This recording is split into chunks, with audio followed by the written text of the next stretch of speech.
Isang mapagpalang araw sa aking mga mahal na kababayan.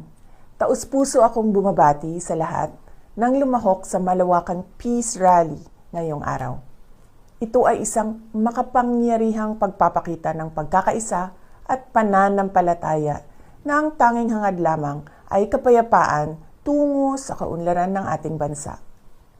Nagpapasalamat ako sa ating mga kapatid sa Iglesia ni Cristo sa inyong patuloy na pagsisikap na maghatid ng pagkakaunawaan at pagkakaisa sa ating mga kababayan.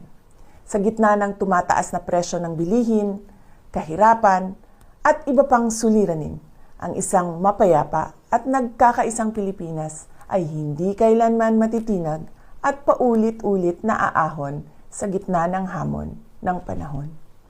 Muli, sa aking mga kababayan, maraming salamat sa inyong malasakit sa bayan.